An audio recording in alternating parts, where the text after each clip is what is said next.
Hello વિદ્યાર્થી મિત્રો, હું છું વિજય પટેલ. બાયોલોજીની અંદર આપનું હાર્દિક સ્વાગત કરું છું. આપણે ધોરણ 11 સાયન્સ પ્રકરણ નંબર 1 સજીવ વિશ્વ સાથે સંબંધિત ચર્ચા વિચારણા કરતા હતા. ગયા વિડીયોની અંદર આપણે ગૌત્ર સાથે સંબંધિત ચર્ચા વિચારણા પૂર્ણ કરી દીધેલી હતી. હવે આજે ગૌત્રથી પણ ઉપરનો એક કક્ષા જેને વર્ગ તરીકે ઓળખવામાં આવે છે એ વર્ગ સાથે આપણે શરૂઆત કરીએ છીએ કે વર્ગ એટલે શું? તો નજીકના સંબંધ દર્શાવતી ગૌત્રના એ સંદર્ભમાં અહીંયા વાત છે. તો નજીકના સંબંધ દર્શાવતા જેટલા પણ ગૌત્રો હોય એ ગૌત્રોને એક જ વર્ગની અંદર મૂકવામાં આવતા હોય છે. તો અહીંયા એક ઉદાહરણ સ્વરૂપે આપી દીધેલું છે. તમે અત્યાર સુધી જે પણ ભણી ગયા ગૌત્રો સુધી એનું જ છે કે ભાઈ પેલા વાઘ, બિલાડી અને કૂતરા આ બધાને તમે કાર્નિવોરાની અંદર મૂક્યા હતા ગૌત્રમાં, બરોબર?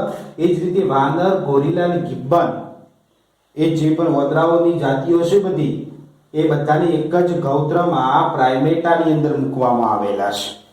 તો આ બંને એકબીજા સાથે નજીકનો સંબંધ દર્શાવે છે, કાર્નિવોરા અને પ્રાઇમેટા. એટલે બધાને એક જ વર્ગની અંદર એનો સમાવેશ કરવામાં આવ્યો. એ વર્ગનું નામ છે સસ્તન વર્ગ, જેની અંદર આપણે પણ આવી જઈએ છીએ સસ્તન વર્ગના પ્રાણીઓની અંદર.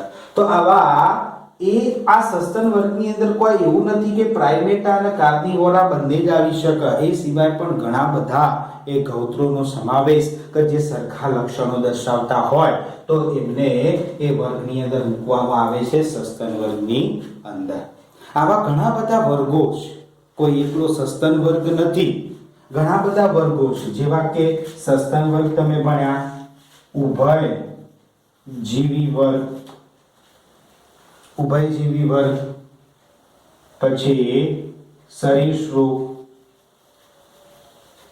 સરીસૃપ વર્ગ, વિહંગ વર્ગ, ઉડનારા જેટલા પણ એ પક્ષીઓ ખરા બધા વિહંગ વર્ગની અંદર આવે. તો ઉભયજીવી, સરીસૃપ, વિહંગ આ બધા આ વર્ગો, એવા ઘણા બધા વર્ગો એ આપેલા છે. આગલા ચેપ્ટરોની અંદર આપણે તમામ વર્ગોનો એ અભ્યાસ વિસ્તાર કરવાનો છે કે ભાઈ ઉભયજીવી કોને કહેવાય, સરીસૃપ કોને કહેવાય, વિહંગ વર્ગના લક્ષણો કયા, સસ્તન વર્ગના લક્ષણો કયા. તો જેટલા પણ વર્ગો હશે એ બધાના લક્ષણો આપણે આગલા ચેપ્ટરોની અંદર અભ્યાસ કરવાનો છે. તો આવા ઘણા બધા વર્ગોની અંદર એ વિભાજિત કરવામાં આવે. તો એકંદરે કહી શકાય કે નજીકના સંબંધ દર્શાવતા જેટલા ગૌત્રો ભેગા મળીને વર્ગની રચના કરે છે એનું ઉત્તમ ઉદાહરણ અહીંયા મેં આપ્યું. વાનર, ગોરીલા, ગિબ્બન પ્રાઇમેટા, વાઘ, બિલાડી, કૂતરાઓ કાર્નિવોરા. પ્રાઇમેટા, કાર્નિવોરાને એક જ વર્ગની અંદર મૂકવામાં આવ્યા જેનું નામ છે સસ્તન, જેમાં આપણે પણ આવી જઈએ છીએ. અને એ સિવાય ઘણા બધા વર્ગો એ સામેલ થયેલા હોય છે, જોવા મળતા હોય છે. હવે વર્ગ પછી એક ઉપરનું સ્ટેપ આવે છે, ઉપરની કક્ષા આવે છે જેને સમુદાય તરીકે ઓળખવામાં આવે છે, બરોબર? તો જોઈએ કે સમુદાય કોને કહી શકાય. તો વર્ગ પછી ઉપરની એક કક્ષા આવે છે સમુદાય. જો તમે વર્ગીકરણ કક્ષા કમ્પ્લીટ જોયેલી હોય તો અહીંયા સમુદાય gives વિભાગ વિભાગ પણ મેં લખી હતું. તો સમુદાય શબ્દ એ કોના સાથે સંબંધિત છે? તો સમુદાય શબ્દ એ પ્રાણી સૃષ્ટિ સાથે સંબંધિત છે, પ્રાણીઓ સાથે સંબંધિત છે, જ્યારે વિભાગ એ વનસ્પતિઓ સાથે સંબંધિત છે. તો અહીંયા એ આપણે વર્ગ કોને કીધું હતું? ગૌત્રના સમૂહને વર્ગ કહેવાય, બરોબર? હવે વર્ગો જેટલા હતા, જેવા કે ઉદાહરણ સ્વરૂપે જેટલા વર્ગો હતા, સસ્તન વર્ગ, ઉભયજીવી વર્ગ, વિહંગ વર્ગ, સરીસૃપ વર્ગ etc. જેટલા પણ વર્ગો હોય એ વર્ગોને ચોક્કસ લક્ષણના આધારે, કેવા? આ તમામ વર્ગોને ચોક્કસ લક્ષણના આધારે એમને બેમાં મૂકવામાં આવે. એક મેરુદંડી પ્રાણીઓ અને અમેરુદંડી, આવા બે શબ્દો પડે છે. આ મેરુદંડી અમેરુદંડી એ શું છે? સમુદાય તમે ગણી શકો છો. અને અહીંયા મેં એક કીધું અને આ બધા વર્ગો છે. વર્ગોમાંથી કોનામાં રૂપાંતરણ થાય? સમુદાયમાં રૂપાંતરણ થાય. ના કરતો એક આગળનો વર્ગ, આગળની કક્ષા. હવે આ બધા જેટલા પણ વર્ગો મેં લખેલા છે, આ બધા વર્ગોની અંદર એક ચોક્કસ ખાસ લાક્ષણિકતાના આધારે એમના મેરુદંડીમાં કો તો સમાવેશ કરવામાં આવે, કો તો અમેરુદંડીની અંદર સામેલ કરવામાં આવે. તો એવા કયા લક્ષણો છે? એ લક્ષણોના આધારે એવા કયા લક્ષણો છે કે એ લક્ષણોના આધારે આ બધા જ ઉપરના વર્ગોને કો તો મેરુદંડીમાં મૂકી શકાય, કો તો અમેરુદંડીમાં વર્ગીકરણ કરી શકાય. બરોબર? જેને જે લક્ષણ અનુકૂળ હોય એ મેરુદંડીમાં આવશે, કો તો અમેરુદંડીની અંદર આવશે. તો એ લક્ષણોના સંદર્ભમાં જોઈ લઈએ કે જે પ્રાણીઓ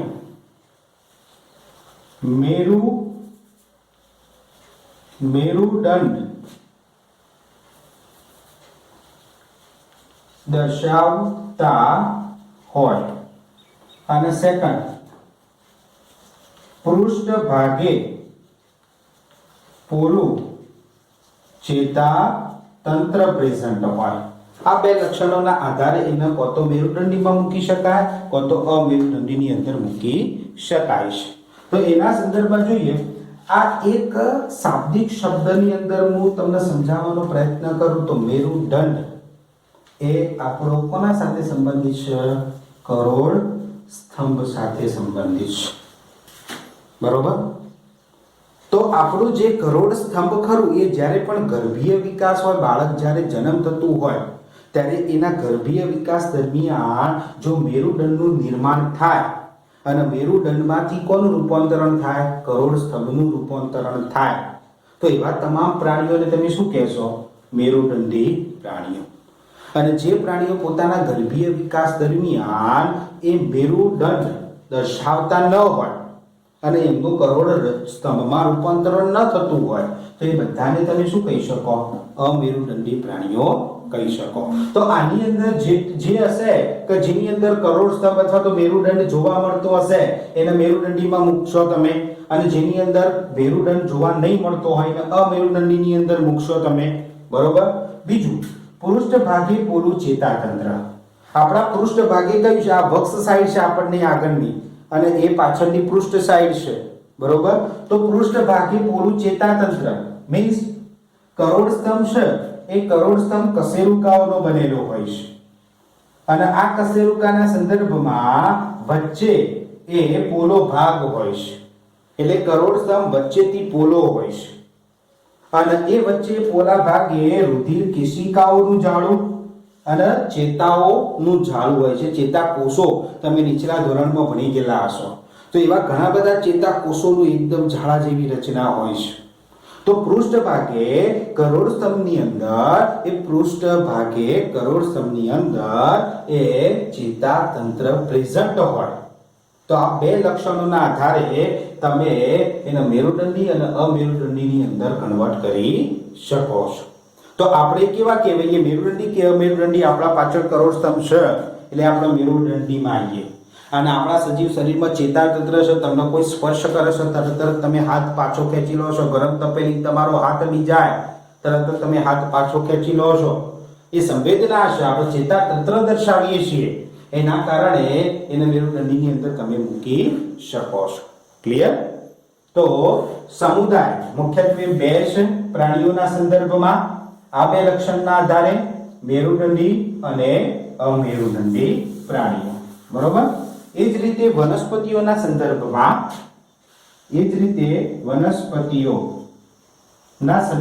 આપણે વિભાગ શબ્દ વાપરીએ છીએ. તો વનસ્પતિની અંદર બે વિભાગો છે મુખ્યત્વે: આવૃત બીજધારી અને અનાવૃત બીજધારી. બરોબર? તો આ બે પડે છે, બે વિભાગો છે. મેરુદંડી અને અમેરુદંડી પણ એ જ રીતે આવૃત બીજધારી અને અનાવૃત બીજધારી વનસ્પતિઓ એ પડતી હોય છે, જેને તમે વિભાગ તરીકે તમે ઓળખી શકો છો. અહીંયા ઓબ્લિક કરીને આપણે વિભાગ બતાવી દીધેલું છે. તો એના પણ ખાસ ચોક્કસ લક્ષણો હશે. એ લક્ષણના આધારે એ આવૃત અને અનાવૃત બીજધારી વનસ્પતિઓમાં કન્વર્ટ થશે. બરોબર. તો આવૃત અને અનાવૃત ટોપિક આખો આપણે એ પાછલા ચેપ્ટરની અંદર આવે છે, તો સંપૂર્ણ જ્ઞાન આપણે પ્રયત્ન લઈશું. આ આપણે આગળ ચલાવીશું. અહીંયા ફક્ત અહીંયા જ ઉદાહરણ આપેલું છે મેરુદંડી અમેરુદંડીનું, તો એ ખાસ તૈયાર કરી દેવું. ઓકે. પછી આવે છે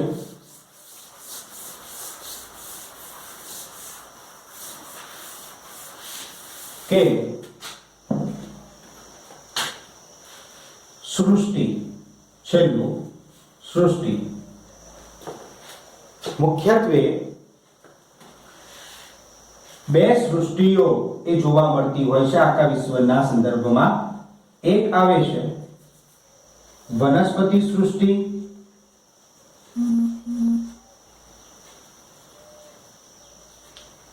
અને સેકન્ડ આવે છે પ્રાણી સૃષ્ટિ. ગ્રીક તત્વચિંતક એરિસ્ટોટલે એ સૌ પ્રથમ જ્યારે પણ માનવ સંસ્કૃતિ અસ્તિત્વમાં આવી ત્યારે એ આ રીતે બે સૃષ્ટિઓની પરિકલ્પના એમને રજૂ કરી હતી કે વનસ્પતિ સૃષ્ટિ અને પ્રાણી સૃષ્ટિ. તો એમને ત્યાંથી જ એમને વર્ગીકરણ એ શરૂઆત કરી દીધી હતી. તો સૃષ્ટિઓ બે છે. જો તમે વનસ્પતિનો અભ્યાસ કરતા હોય તો શું લખાય સૃષ્ટિમાં? વનસ્પતિ સૃષ્ટિ લખાય. અને જો પ્રાણીનો અભ્યાસ કરતા હોય તો પ્રાણી સૃષ્ટિ સાથે સંબંધિત તમારે લખવું પડે છે. બરોબર. આ એક સિમ્પલ વસ્તુ છે. હવે આના પછી તો અત્યારે આપણે બધું જ ભણી ગયા. શું ભણી ગયા? વર્ગીકરણ કક્ષાઓ અહીંયા પૂર્ણ થઈ. કઈ કઈ વર્ગીકરણ કક્ષાઓ ભણી ગયા તમે?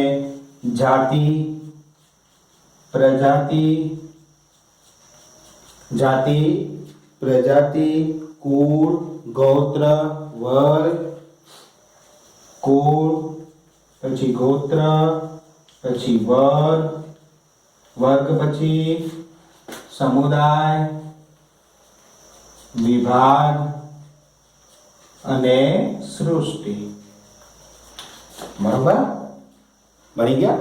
હવે આના અનુસંધાનમાં તમે જોજો કે તમારે બાજુમાં સૃષ્ટિ પછી એક કોષ્ટક બુકની અંદર આપેલું હશે. એ કોષ્ટકની અંદર આ જ રીતે વર્ગીકરણ આપેલું છે જુદા જુદા પ્રાણીઓ સંદર્ભમાં. તો તમે એના નામ આ રીતે લખી શકો. તો આ રીતે તમે એનું વર્ગીકરણ બતાવી શકો છો. તો કોષ્ટક વાળું એ તમારે કમ્પ્લીટલી તૈયાર કરી દેવાનું. મનુષ્યનું આપેલું છે, ગરમાખીનું આપેલું છે, આંબાનું આપેલું છે અને ઘઉંનું આપેલું છે. તો આ વર્ગીકરણ એ તમારે આ રીતે કમ્પ્લીટ લખી. જો ઓબો હોય તો ઓબો એ વનસ્પતિ સૃષ્ટિમાં આવે છે, તો અહીંયા વનસ્પતિ સૃષ્ટિ લખવી. બરોબર. એનો જે સમુદાય આવતો હોય એનો વર્ગ, ગોત્ર, કુળ, પ્રજાતિ એ કમ્પ્લીટ લખી દેવાનું. કોઈ પ્રાણી સાથે સંબંધિત કરતા હોય તો પ્રાણી સૃષ્ટિ લખીને આગળ વધવાનું. ઓકે. બીજું હતું એ સમુદાય, વિભાગ, વર્ગ દરેકના અલગ અલગ એ આપેલા છે. કમ્પ્લીટલી આ રીતે તમારે તૈયાર કરી દેવાના. દરેકનું બંધારણ અથવા તો દરેકનું વર્ગીકરણ એ તમારે બે ગુણની અંદર પૂછાવાની સંભાવના છે. દાખલા તરીકે હું પ્રશ્ન એવો પૂછી શકું કે ભાઈ ઓબાનું વર્ગીકરણ આપો, તો તમારે એ કોષ્ટકની અંદર ઓબાનું જે વર્ગીકરણ આપેલું છે એ વર્ગીકરણ તમારે દર્શાવવું પડે આ રીતે. ખ્યાલ આવ્યો? એમાં એક પણ શબ્દની ભૂલ ચાલશે નહીં. કે તમે એ વર્ગ સાચો લખ્યો, ગોત્ર ખોટું લખ્યું હશે તો અડધો માર્ક્સ મળશે એવું હોતું નથી. કમ્પ્લીટલી સાચું હોવું જરૂરી બને છે. આ રોકડિયા માર્ક્સ જેવું છે. તદુપરાંત ખાલી જગ્યાઓની અંદર એક માર્ક્સના પ્રશ્નોની અંદર પણ એ આ વર્ગ પૂછાતા હોય, ગોત્ર, દાખલા તરીકે ઓબાનું કુળ કયું, ઓબાની પ્રજાતિ કઈ, ઓબાનો વર્ગ કયો, સમુદાય કયો, એ રીતે એ હેતુલક્ષી પ્રશ્નોની અંદર પણ એ મૂકી શકાશે. ક્લિયર? તો અહીંયા 2020ના સંદર્ભમાં 2020 જે આપણે કોરોના મહામારીના સંદર્ભમાં એ અભ્યાસ કરી રહ્યા છીએ ઓનલાઈન, તો એના અનુસંધાનમાં એનસીઆરટી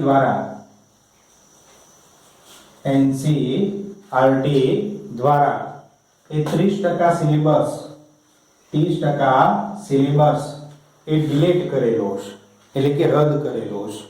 એની અંદર આટલા સુધી જ પહેલા ચેપ્ટરની અંદર એ કીધેલું છે. પાછળ જે પણ આવે છે કે વનસ્પતિ ઉદ્યાનો, પ્રાણી ઉદ્યાનો, હર્બેરિયમ, સંગ્રહાલયો, તો આ ટોપિકો એકદમ સહેલા છે એટલે એનસીઈઆરટી દ્વારા એને ડિલીટ કરી દેવામાં આવેલા છે કે અભ્યાસની અંદર પૂછાશે નહીં. તો આપણે એના સંદર્ભમાં જ અભ્યાસ ચાલુ રાખીશું અને અહીંયા આપણું પહેલું ચેપ્ટર પૂર્ણ કરીએ છીએ અને દરેક જણા વ્યવસ્થિત રીતે એ કમ્પ્લીટલી તૈયારી કરી લેવી આટલા સુધી. હવે કાલથી આપણે બીજું ચેપ્ટર સ્ટાર્ટ કરીશું. ઓકે.